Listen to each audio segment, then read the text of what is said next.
ED CBI के जितने मुकदमे उन पर चल रहे हैं वो बंद हो जाएंगे। के कविता टीआरएस पार्टी की नेता अगर आज टीआरएस छोड़कर भारतीय जनता पार्टी ज्वाइन कर लेती हैं तो उन पर ईडी सीबीआई के जितने मुकदमे चल रहे हैं वो बंद हो जाएंगे।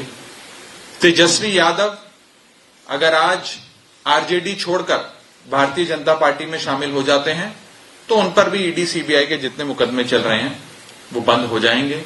और ये एक लंबी फहरिस्त है, एक बहुत लंबी लिस्ट है विपक्ष के उन नेताओं पे जिन पर ईडी सीबीआई के मुकदमे एक राजनीतिक साजिश के तहत दर्ज किए गए।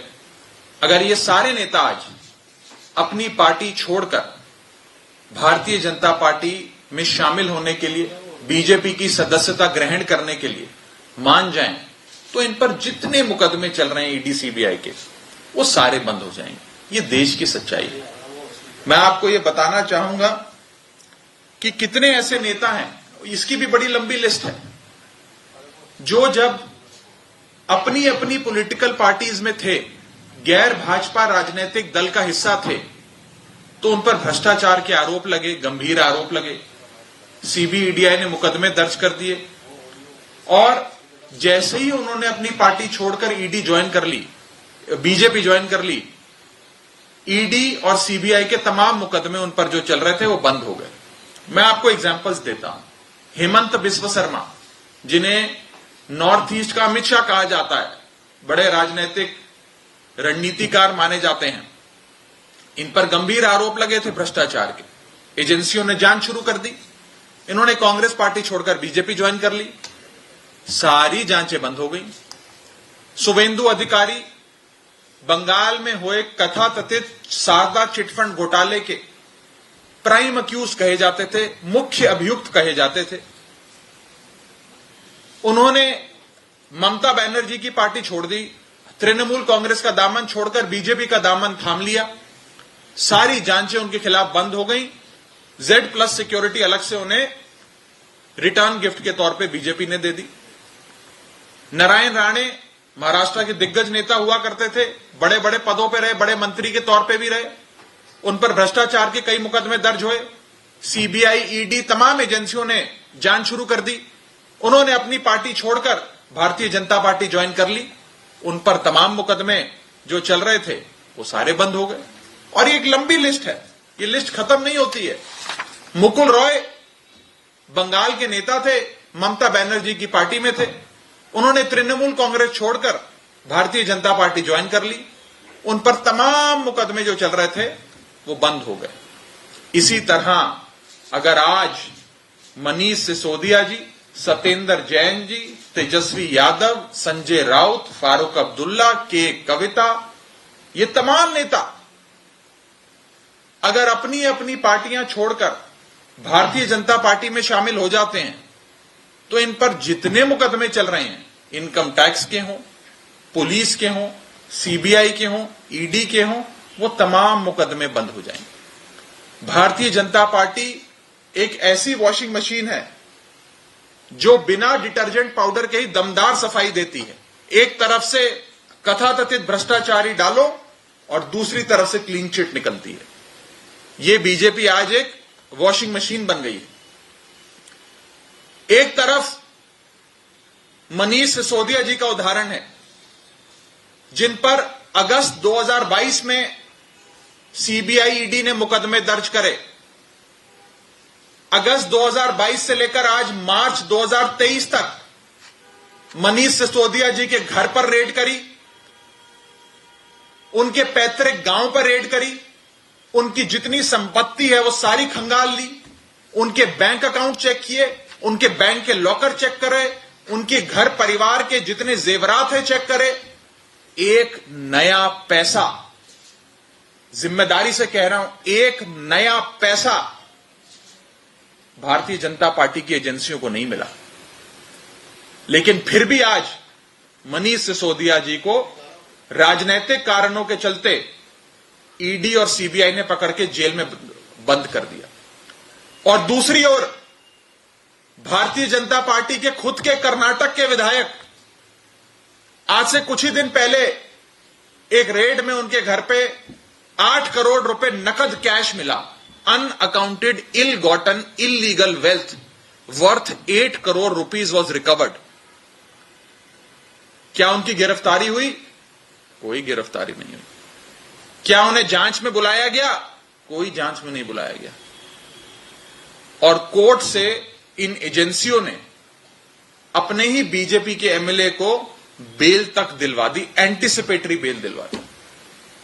क्रिमिनल जस्टिस सिस्टम का एक लौता ऐसा उदाहरण है कि कैश की रिकवरी होने के बाद, रंगे हाथों पकड़े जाने के बाद, 8 करोड़ रुपए की नकद राशि के साथ पकड़े जाने के बाद उस इंसान को जेल में नहीं बंद किया जाता, उसे ईडी और सीबीआई कोर्ट से बेल दिलवाती है। उसके बाद उसका खूब स्वागत होता है, हजारों लोगों की जन समर्थन रैली करवाकर, जुलूस निकालकर, रोड शो निकालकर उस शख्स का अभिनंदन किया जाता है। क्या फर्क है मनीष सिसोदिया और इस एमएलए में? मनीष सिसोदिया साहब के घर पे एक नया पैसा, एक फूटी कौड़ी नहीं मिली, लेकिन बीजेपी के इस विधायक के पास 8 करोड़ रुपए मिले। लेकिन आज मनीष सिसोदिया जेल में है, बीजेपी का यह विधायक कर्नाटक का जेल में नहीं है। बस मनीष सिसोदिया का एक ही अपराध है कि मनीष सिसोदिया ने अरविंद केजरीवाल और आम आदमी पार्टी का दामन थाम के 18 लाख बच्चों की जिंदगी बदलने का काम किया। और बीजेपी ने जब जब कहा हमारी पार्टी में शामिल हो जाओ, मनीष सिसोदिया ने कहा मैं जहर खाना पसंद करूंगा, लेकिन भारतीय जनता पार्टी में शामिल होना पसंद नहीं करूंगा। यह अपराध है मनीष सिसोदिया। मैं आपको बताना चाहूंगा सीबीआई की कार्यशैली। सीबीआई ने पिछले 8 सालों में 2014 से लेकर 2022 अंत तक जितने मुकदमे दर्ज करे, उसमें से 95% मुकदमे विपक्षी दल और विपक्षी दल के नेताओं पे दर्ज करे। 95% of the corruption cases, alleged corruption cases registered by the Central Bureau of Investigation since 2014 to 2022 have been cases against members of non-BJP political parties, members of the opposition. मैं आपको बताना चाहूंगा पार्टी वाइज ब्रेकअप कि कितने मुकदमे CBI ने कौन सी party के नेताओं के खिलाफ करे हुए हैं। तृणमूल कांग्रेस के 30 नेताओं के ऊपर, 30 लीडर्स के ऊपर सीबीआई ने मुकदमे दर्ज किए हैं। Congress party, Indian national Congress के 26 नेताओं के खिलाफ सीबीआई ने मुकदमे दर्ज करे हुए हैं। आरजेडी, बिहार की पार्टी है, आरजेडी के खिलाफ 10 मुकदमे दर्ज किए हैं। बीजू जनता दल, उड़ीसा की पार्टी, नवीन पटनायक साहब की पार्टी, बीजू जनता दल के 10 नेताओं के खिलाफ मुकदमे दर्ज किए हुए हैं। वाईएसआरसीपी, आंध्र प्रदेश की पार्टी, इनके खिलाफ 6 मुकदमे सीबीआई के दर्ज किए हुए हैं। बीएसपी, बहुजन समाजवादी पार्टी, इसके 5 नेताओं के खिलाफ सीबीआई ने मुकदमे दर्ज करे हैं। चंद्रबाबू नायडू की पार्टी, टीडीपी, उनके खिलाफ 5 मुकदमे सीबीआई ने दर्ज करे हैं। आम आदमी पार्टी, हमारी पार्टी, इसके खिलाफ 4 नेताओं के खिलाफ सीबीआई ने मुकदमे दर्ज करे। समाजवादी पार्टी, 4 नेताओं के खिलाफ सीबीआई के मुकदमे।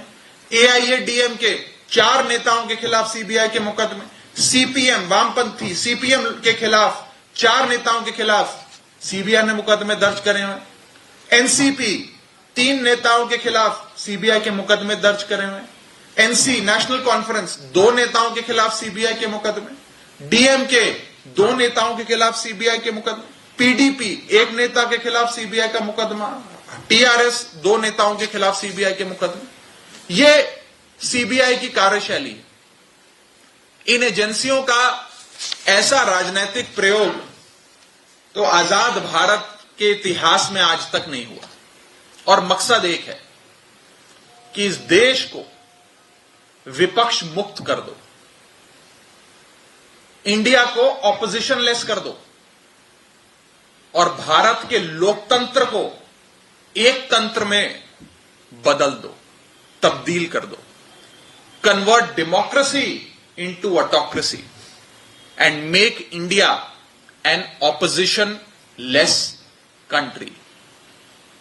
एक ही लक्ष्य है कि भारत देश में एक ही पार्टी हो और एक ही नेता हो, और कोई गैर भाजपा पार्टी या गैर भाजपा नेता इस देश में सर उठाने की भी हिम्मत ना करे।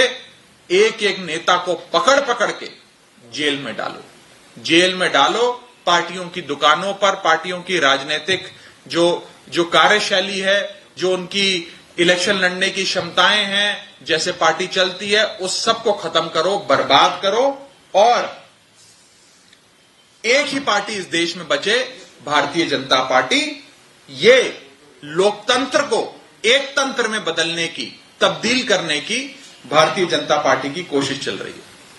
ये जितने नेताओं के नाम मैंने पढ़े, विपक्ष के नेताओं के, इन्हें बुलाकर बोला जाता है कि भारतीय जनता पार्टी ज्वाइन कर लो। अगर भारतीय जनता पार्टी में शामिल हो जाओगे तो आप पर कोई मुकदमा नहीं होगा, आपको बाइज्जत बरी कर दिया जाएगा, और अगर नहीं शामिल होगे तो पकड़ के जेल में डाल देंगे। जहां तक मनीष सिसोदिया जी का सवाल है, हमारे नेता मनीष जी का सवाल है, कल सीबीआई कोर्ट में मनीष सिसोदिया जी को बेल मिलने वाली थी। जितने भी उस मुकदमे में अभियुक्त थे, कथाकथित अभियुक्त, सबको बेल मिल गई। मनीष सिसोदिया जी को भी बेल मिलने वाली थी। कोर्ट ने फैसला सुरक्षित करने का और बेल देने का विचार बना लिया था, लेकिन मनीष सिसोदिया जी को बेल ना मिले, इसके चलते सीबीआई ने अपने वकील को ही पेश नहीं किया। वकील को ही पेश नहीं किया और वकील को कहा कि आप छुट्टी पे चले जाओ। वकील पेश नहीं हुआ, उसके चलते 11 दिन बाद की तारीख पड़ गई कि 11 दिन और आप सीबीआई की जेल, सीबीआई की कस्टडी में बिताइए।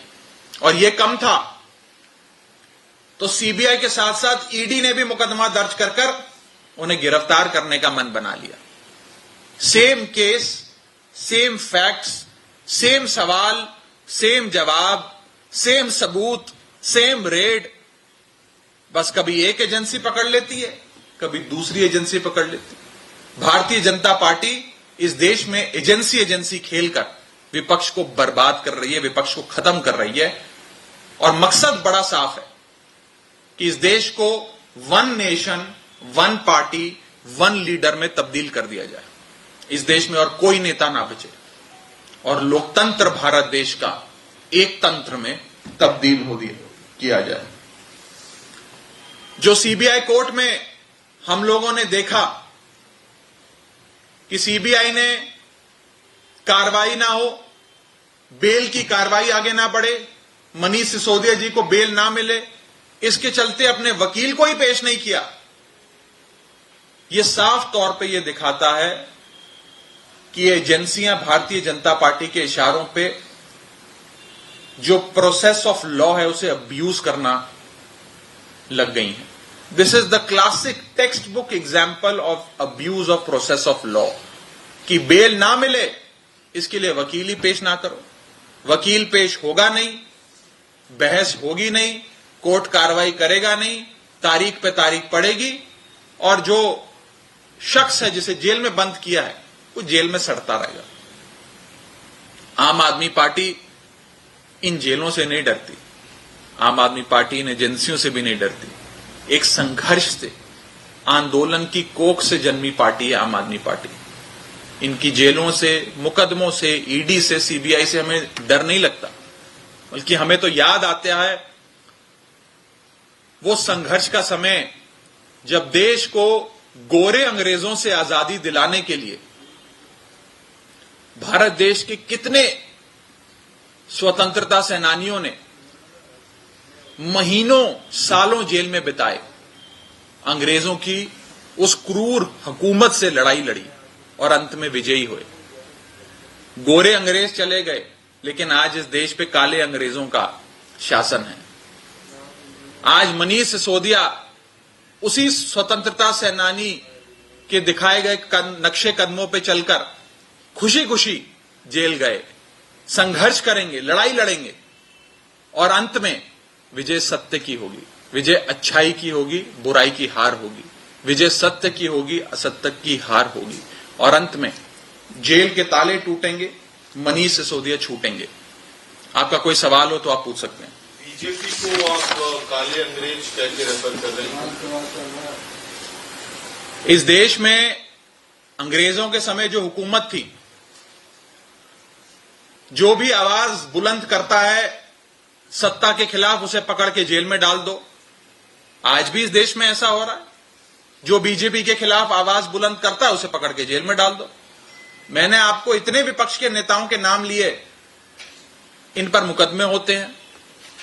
भारतीय जनता पार्टी के विधायक के घर पे 8 करोड़ रुपए नकद कैश मिलता है, उसकी गिरफ्तारी नहीं होती है, उसे एजेंसियां छोड़ देती हैं, उससे मुंह फेर लेती हैं, कोर्ट में उसे बेल दिलवा देते हैं, रोड शो करवाकर उसे कोर्ट से बाइज्जत बरी करवाते हैं। क्या इस देश में 2 कानून हैं? क्या इस देश में 2 मापदंड हैं? भ्रष्टाचार, कथाकथित भ्रष्टाचार के मुकदमों में जांच करने की। लड़ाई भ्रष्टाचार के खिलाफ नहीं है, लड़ाई विपक्ष के खिलाफ है। The fight is not against corruption, the fight is against the opposition. Bharat को ऑपोजिशन मुक्त करो, विपक्ष मुक्त भारत बनाओ। एक भी नेता बचना ना पाए। कोई गली मोहल्ले में कोई गैर भाजपा का छोटा नेता, कोई गली मोहल्ले का भी गैर भाजपा या भाजपा का विरोध करता कोई गली का नेता भी ना बच पाए। सबको पकड़ के जेल में डालो। इस नीति के तहत भारतीय जनता पार्टी चल रही है। एक सवाल ये है, अभी मनीष सिसोदिया को एनफोर्समेंट डायरेक्टरेट ने अरेस्ट किया है, के कविता की क्वेश्चनिंग हो रही है और ये तर्क दिया जा रहा है ईडी के सोर्सेज के थ्रू कि एक साउथ ग्रुप था, एलिजेड साउथ ग्रुप था, साउथ कार्टेल था, जो लिंक था के कविता से और उनका कनेक्शन आपकी पार्टी से था इस पॉलिसी फॉर्मुलेशन के लिए। किसी भी इन्वेस्टिगेशन में आप डिटेल में जाना चाहते हैं तो मैं डिटेल में चला जाता हूं। किसी भी इन्वेस्टिगेशन की बेडरॉक पे बेसिस होता है रिकवरी। भ्रष्टाचार हुआ, कहते हैं 10,000 करोड़ का भ्रष्टाचार हो गया। अब कहां है वो 10,000 करोड़? 10,000 करोड़ इंसान कहीं रखता है, कहीं सोना खरीदता, कोई जेवरात खरीदता, कोई गाड़ी खरीदता, कोई जमीन खरीदता। कहां गए वो 10,000 करोड़ रुपए? और वो कौन सा 10,000 करोड़ का घोटालेबाज शख्स है जो सुबह 6 बजे स्कूल की इमारतें देखने निकलता है कि दिल्ली के स्कूल की इमारतें ठीक कराऊंगा, मैं डेस्क लगवाऊंगा, क्लासरूम में बोर्ड लगवाऊंगा, पेन, पेंसिल, चौक, डस्टर, किताबों का अरेंजमेंट कर बच्चों को दूंगा, स्कूल्स को दुरुस्त करूंगा। अरे कौन सा भ्रष्टाचारी ऐसा काम करता है? कहां है पैसा? Where is the money? और मैं साफ तौर पे कहना चाहता हूं भारतीय जनता पार्टी से कि ये पॉलिसी जिसका आप बार बार हवाला देकर एक नैरेटिव बनाने का प्रयास कर रहे हैं, ये पॉलिसी तो आपके उपराज्यपाल ने बनाई, आपके उपराज्यपाल ने लागू करवाई, आपके उपराज्यपाल ने उसमें संशोधन करा कराकर उसे अंतिम रूप दिया, उसे लागू करवाया। उपराज्यपाल को तो आप नहीं बुलाते। उपराज्यपाल को भी पकड़ के उसी ईडी की जेल में डालो जहां मनीष सिसोदिया को डाला है।